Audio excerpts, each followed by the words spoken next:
is daily Vikings entertainment. We just want the Vikings to win a Super Bowl before we die. I will ride with this group. Seriously, man.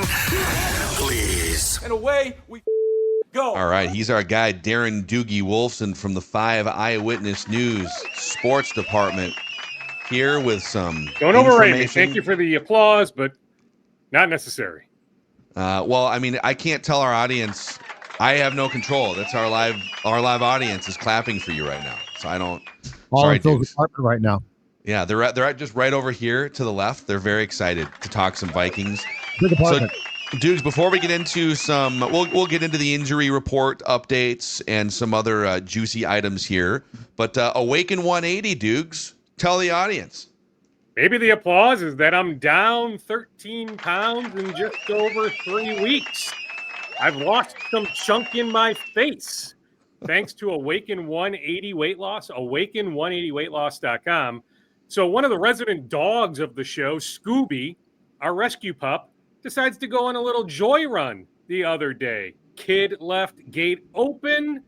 Dog, thankfully obedient, so didn't go real far, but I was also able to track him down faster than in months and years past because I have that much more energy, that much more stamina, thanks to Awaken 180 weight loss. The beauty is I'm on the run a lot.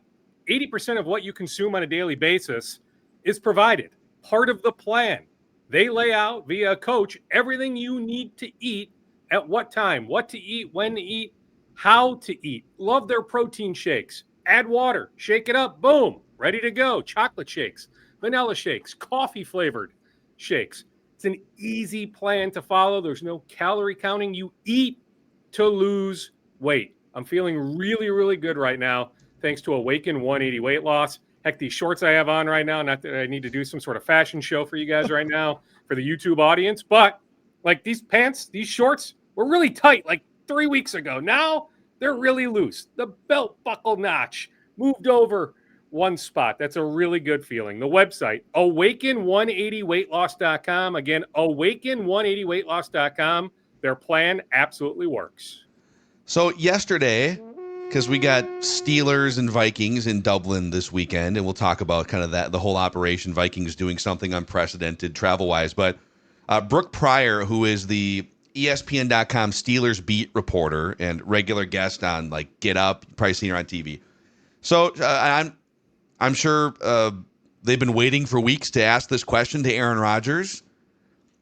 What happened with that Vikings flirtation? You know, and so Aaron Rodgers was linked to the Vikings throughout free agency, but he reiterated yesterday in his weekly media availability in Pittsburgh that things, quote, never progressed beyond catch-up conversations with head coach Kevin O'Connell, who Aaron said he's been friends with since 2008. A couple California quarterbacks, a couple guys around the same age who come through similar quarterback pipelines. But and I think he also tagged it with, and I'll leave it at that. I think he's frustrated with how people report on him, period, all the time, because he needs to control every morsel of the discussion. And if something gets out that he doesn't want out, then it can't just be that, oh, that got out and it's true. He has to morph it into his own. He's got some little narcissistic qualities about him. But I think Doogie and Judd, he's pretty happy in Pittsburgh, and they're off to a decent start. Their offense is a little clunky, and we'll see where this goes. But it's interesting that J.J. McCarthy is banged up now, and you're Aaron and you're watching Carson Wentz over here, and you're probably thinking to yourself, boy, that could have been me over there driving that car with Justin Jefferson, Jordan Addison coming back, a defense that is, top 5 in the NFL. So now that we are revisiting the Aaron Rodgers conversation, he says that things never progressed beyond just a couple old pals catching up. What do you make of it? Yeah, I mean, I'm taking him at face value, and I get it. I'm a skeptic by nature, right? Always journalism 101. Why is this person lying to me? Or, hey, typically there's a lot more to the story, but in this instance, yeah, I don't think it got real far off the ground. Yeah, I do think there's a legitimate friendship, KOC with Aaron Rodgers. They work out at the same club when KOC is back in the San Diego area. Aaron has ties to the San Diego area. But yeah, the Vikings have been all in on J.J. McCarthy from the get-go. That's why, Phil, I'll remain surprised if we don't see McCarthy back against the Eagles on October 19th. Now, hey, the ankle needs to be in a good spot. So, to me, is he limited in practice next week? There may even be some skepticism to put him out there against the Eagles if he doesn't have 3 full days of work that Wednesday, Thursday, Friday, especially Wednesday, Thursday, leading into that Eagles game. But if he's in a good spot, I fully expect to see J.J. McCarthy back on October 19th. The Vikings want to see. They absolutely want to see what the end result will be, or at least have a good book on J.J. by the end of this year. So, yeah, they caught up Aaron and KOC, but, yeah, I don't sense it got real far. So whatever reporting was out there, I never bought it. Now, do I think Aaron Rodgers' representation was trying to convince the Vikings to sign their client? Absolutely. Do I think that agency had some of their clients who play for the Vikings try to push that possibility forward? Yes, I do. But I don't think those in decision-making power in Egan ever, really, really, really highly considered the possibility of signing Aaron Rodgers. And unlike with Wentz, if you had signed Aaron, he's going to start. So like he would be playing now because JJ is hurt, but Aaron Rodgers would not have signed here to be McCarthy's backup. So the interesting thing is, if you take Rodgers at face value that he was basically just catching up with his old buddy KO in San Diego, we do know for a fact, because Kwesi brought this up at a press conference in the offseason, that the Vikings did internally toy with this and discuss it. But would that have involved Rodgers and his representation? Perhaps not. But I think the way that Aaron sees it from the outside is probably a little bit less serious than the Vikings inside, because we know for a fact that there were internal discussions, like they sat down and met about this. But you know what? In retrospect too, and I think that we made this clear at the time. Now, I didn't want Rodgers in particular, but they've discussed a lot of things. I mean, and this is the thing about sports. Everything's discussed. The fraction that gets out is just a small morsel, and when it gets out, we're like, oh, we got a morsel of information. You are doing this. I'm sure they discussed a bunch of things. They probably discussed Joe Flacco, right? So it's interesting, and I think the Vikings entertained it, but there's a big difference between we're going to get a quarterback to back up J.J. McCarthy, and if he has to play, it's important, and going to Aaron and saying, hey, dude, how would you like to back up our quarterback? To which I think at this point in his life, he would have said, thanks, but no thanks. And perhaps at the end of the day, that's how it played out anyway. Yeah, and it worked out to me pretty darn well. Now, I'm not sure the Steelers are a playoff team, but to me in the end, it worked out pretty darn well for Aaron Rodgers. Judd, you're right. The amount of things that are discussed compared to the amount of stuff that gets out, I mean, it's not even close, right? Yeah, sure, Joe Flacco was discussed internally. Did Joe Flacco's representation try to steer Joe this way? Sure, right? That was the agent doing his job, seeing, hey, there could be a fit there in Minnesota.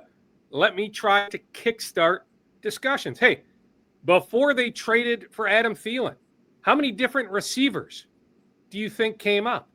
I mean, I get it. It's a reckless speculation Thursday. So put this under the reckless speculation umbrella. Reckless speculation. So I'm not reporting this. This is me opining. But you mean to tell me that the name Tyreek Hill never came up?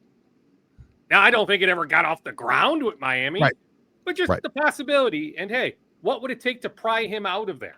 Now, Drew Rosenhaus, with all his Vikings clients now, you mean to tell me Drew wouldn't like to have seen Tyreek Hill end up here in Minnesota?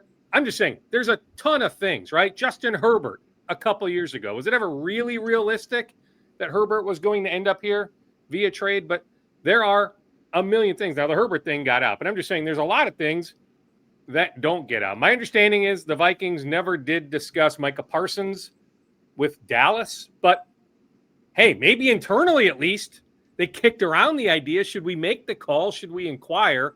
My understanding is that never took place. But I'm just saying, to me, behind the scenes, there's a ton of things thrown against the wall. Mm-hmm. Since we're just speculating recklessly among friends here. Reckless speculation. You have to. You can't pull a Judd here, you guys. You have to answer the question. Okay, you have to answer the question as it's posed. There's no creating your own option here, Judd. Okay, it's mostly for Judd. Yep, I'll decide. This is not a long-term question. Long-term, I am buying more JJ McCarthy stock.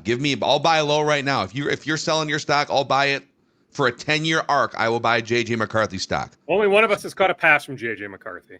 That's right. I felt that pass first day of training camp. All right. I felt the arm strength. But for this season only, maximizing how far you can go. Rank these 3 quarterbacks for how far the Vikings can go if these 3 quarterbacks each started the rest of the season in purple. JJ McCarthy, Carson Wentz, Aaron Rodgers. Oh, I thought you were going to add Russell Wilson. Well, sure, you can add him. I'll put him 4th. I mean, he's attainable. He's available. He's attainable. I'll put him 4th on that list. I would go. Question. I'll start the exercise. I think for just this season, how far can you go for this season? Aaron Rodgers is number 1. Wow. Until we see more of McCarthy, I think Wentz has to be number 2. And again, for this season, I think McCarthy right now, based on what we've seen and know, and him being banged up, I know that I said he has to be healthy, but he's probably 3rd. No, 10-year arc? Okay. 3-year arc? Okay. I'm buying McCarthy stock. What do you guys I won't think? fight you on those rankings. I don't know if I would have them quite like that. I'd love to see JJ with Jordan Addison, with Christian Darrisaw, heck, even with CJ Ham for 15-ish snaps. So I'd like to see the full complement of guys around JJ McCarthy. I have questions about Aaron Rodgers' mobility at this point, right? Hey, the brain is still there. The brain is next level. But, he can't move, right? And I get it. Torn Achilles just a couple years ago, how old he is. But, and the ball still gets out of his hands incredibly fast. But it's not like he's spraying the ball downfield. I mean, it's a lot of short passes. And so would you be able to maximize, for example, Jordan Addison's skill set with Aaron Rodgers? I won't fight you, though. I'm okay with those rankings right now, right? Because we haven't seen enough from McCarthy, right? 7 bad quarters out of 8. So I understand that he's number 3 on the list, and I can't put Wentz above Aaron Rodgers. Yeah, another way to frame it is you have to win 11 games, and you have to get to the playoffs, or you never get to watch football again, or you're fired, or whatever it is. Which of those 3 quarterbacks would you? Kirk Cousins is one then. Kirk Cousins won. So Judd, how would you rank those 3? Oh God. See, I am more out on Rodgers than you two guys. I've seen enough to know that it's going, and it's going quickly. So I would make it right now: Wentz, McCarthy, Rodgers. Okay. I think Rodgers is just breaking down. Like God bless him. I mean, I don't like him, but God bless him. He's trying still. But yeah, and unlike with Harrison Smith, who can get by with his body going because he can basically coach the secondary and still make some plays, the quarterback doesn't have the luxury because the ball is in his hands instantaneously. So I would go Wentz, McCarthy, Rodgers based on this. And I talked about this with Chip Scoggins today on Purple Access. Here's what really intrigues me. And feels like we haven't talked about this one. Kevin O'Connell has proven he can take a veteran QB who sort of understands his language, and he can sort of guide him. If you saw, there was a clip the Vikings put out on socials in the past couple days. O'Connell talking to Wentz pregame on Sunday and saying, I am with you every step of the way. This is us together. I'm going to be there. And Wentz understands, because he's been around for a long time, the language, right? So and Wentz's problems, I mean, blue screen to death is because you've been basically told do this and then you panic. But O'Connell's whole thing is he wants to mitigate that. So that's where I think O'Connell has proven he's great with veterans. The McCarthy thing that's so intriguing to me is he's not a veteran. So he can understand probably what Kevin is saying to him, but it's going so fast, it's hard to execute it, which is why that he has to play to get to a place where it becomes comfortable. But then my question is this, and we haven't seen this one before. What is O'Connell's in-game patience? O'Connell's patience with the veteran is good, and I think his patience during the week in practice is great. But on Sundays, you don't have a lot of time for, well, you didn't really understand what I wanted there, right? But I would put Wentz 1, McCarthy 2, and I think a real declining Aaron Rodgers 3. Talk me off the ledge of the Wentz that I visualize making so many different boneheaded decisions. Now, maybe the way you talk me off the ledge is Sean McVay quarterback school a couple of years ago, Andy Reid quarterback school last year. It's quite the education. Yeah. Right? So is he completely different based on everything he's acquired knowledge-wise the last couple years?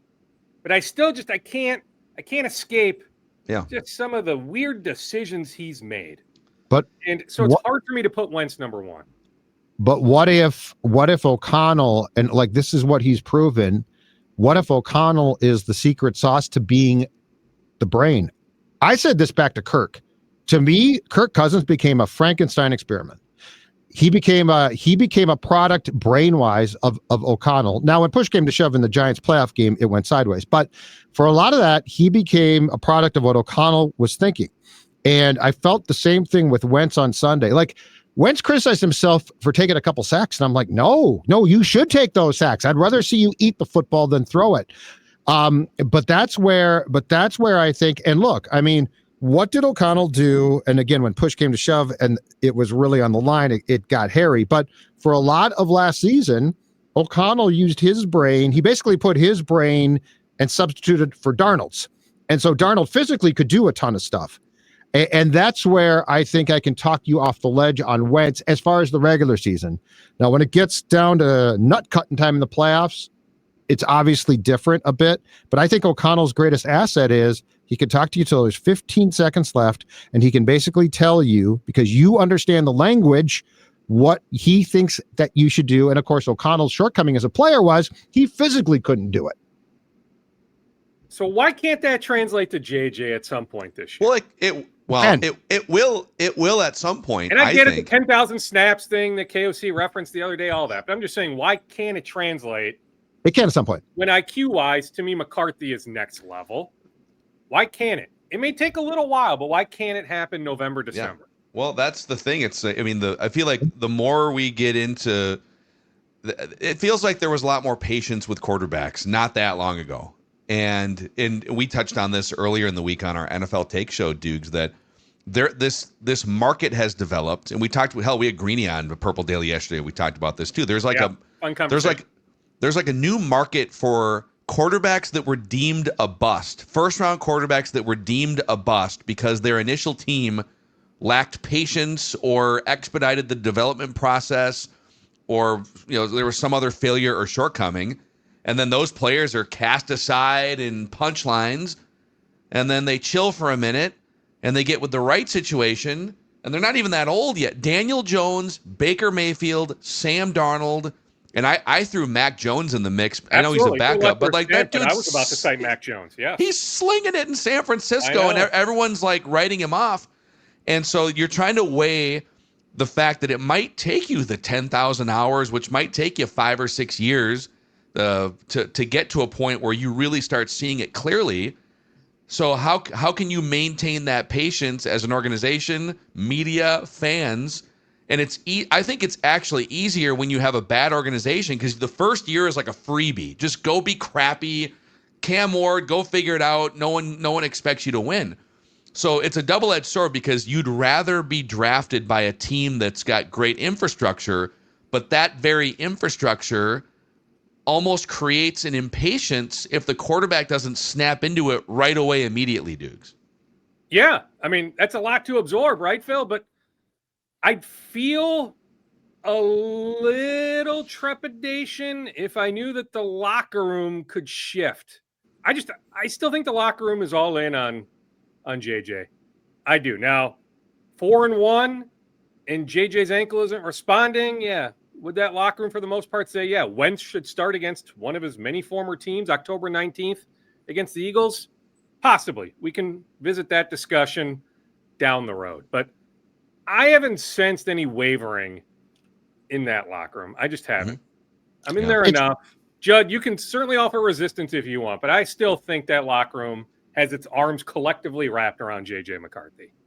I think because it's one game too, and your defense played great. Like part of this discussion is on Wentz, wait and see. Like if Carson Wentz comes out there now, Pittsburgh's defense is not good. No.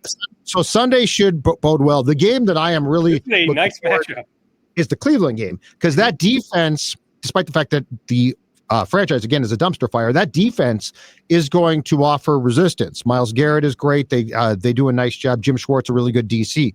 So, but I think what we need here is a little bit, if this makes sense, we need a little bit of a larger Carson Wentz sample size to know how this is going to hit. I don't think a Bengals team that was just played a terrible game, I don't think we can make a Carson Wentz, J.J. McCarthy judgment yet, which is why O'Connell tried to tell Seifert that's a question that doesn't have to be answered today, despite the fact that we all would like an answer. Agree. And hey, you're right. I mean, I just saw the numbers. I mean, that Steelers defense has forced only 3 3-and-outs through 3 weeks. They allow third down conversion rate of nearly 50%. Alex Highsmith remains out. Ankle injury, week 2 against Seattle. He is a stud. That Steelers defense is incredibly vulnerable, and I get it. Mike Tomlin is the man, right? We all love Mike, but I'm just saying, this is another game set up for success for that Vikings offense. So then if it's a 2-week sample size, how much does the conversation shift this time next week? I'm with you, though, Judd. I mean, it's a week from Sunday in London. That, to me, is the telltale sign, right? That's the test. That's the true test facing that Browns defense. But I fully expect another pretty good Wentz game on Sunday. Yeah. Let's get into some of the injury report stuff here in just a moment with our guy Darren Doogie Wolfson. But I just pulled open the Prize Picks app here, which is a great way to win real money this football season. And a couple things going. One, Carson Wentz, 210.5 is the passing yards number for that game against the struggling Steelers defense. So I'd probably hit more on that. I think he's going to sling it around against that defense. Jalen Hurts, by the way, they're basically giving you a freebie here. 0.5 passing yards for Jalen Hurts. I know they run the ball a lot in Philadelphia, but I think we're going to hit more on that one to start off. You select between 2 and 6 players. It takes less than 60 seconds if you want it to, and you pick more or less on their projected stats, and boom. So download the Prize Picks app today. Use the code PURPLEDAILY and get $50 in lineups when you play just $5. That's code PURPLEDAILY, and you get $50 in lineups when you play just $5 on Prize Picks. Run your game. And Judd, let's also shout out the Minnesota Vikings scratch game from the Minnesota Lottery. Absolutely, because you know what? Win or lose for the Vikings can make you a winner with the new scratch game, meaning it could be your year, your season, or your day, because each time you play, you have a chance at $100,000 plus fantastic second chance prizes. We're talking cash. We are talking Vikings season tickets potentially. How about that? Just say I'm in and play that new Vikings scratch game. Must be 18 or older to play with our friends from the state lottery. Here it is, folks. Here's what it looks like. Look at that. That scratch game can make you a winner. Oh, and you're upstairs right now? So I'm down in the dungeon here at Hubbard Broadcasting. Judd, you're upstairs? I'll be up there in a second if you have one of those for me. I give him that one. That's my own. I bought that for myself. All right. Sorry, Dukes. Wow. Dukes, what are some things on the injury report that stand out to you? Hargrave, Van Ginkel, Metellus. What are some things that stand out? What matters and what doesn't on this injury report? Well, certainly the return of Ryan Kelly. He's good to go for Sunday. And, hey, with his concussion history, like I understood him missing one game. I thought it might be a little bit longer, but he has progressed enough. He is ready to go on Sunday. Javon Hargrave told me in the locker room postgame on Sunday, if that game was close against Cincinnati, he would have returned. And so I fully expect Javon Hargrave to be in there on Sunday. Andrew Van Ginkel, that's interesting. I wonder if it'll be another rotation similar to what we saw against Cincinnati. Now, maybe it's a bit more than 8 snaps, but that it's not going to be a 90% type workload. That Dallas Turner, who I thought, and Phil, I think you tweeted about this, but I thought Dallas Turner had a really good game against Cincinnati, among many on defense. But I thought Dallas Turner absolutely popped. I think it could be way more Dallas Turner snaps compared to Andrew Van Ginkel. When I say way more, maybe it's 20 or 25 more, something like that, but a good amount more. But yeah, the neck injury, the fact that it bothers him still, like that one, I need a little bit more information on that one. Yeah, the Van Ginkel one, that worries me. Jonathan Allen rest day, not worried about that. Really no other serious concern. Yeah, Josh Metellus, I've not heard anything. I mean, he told me post-game Sunday he was incredibly sore. So, there may be some residual from that, from all that running he did on Sunday. But I have not heard of Metellus' status being truly up in the air for the Steelers game. But Van Ginkel, I need a little bit more on that one. Now we're talking about, because he had the concussion in week 1, correct? The neck goes back to training camp, if I'm not mistaken. So the neck, I want to say he sat out, and I never saw it. He just missed practice all of a sudden, but that does necks really concern me. So like that's not a nice chunk of time he missed in camp. It was. So that concerns me. Now here's one, I guess, from the injury pile. This is actually one positive though.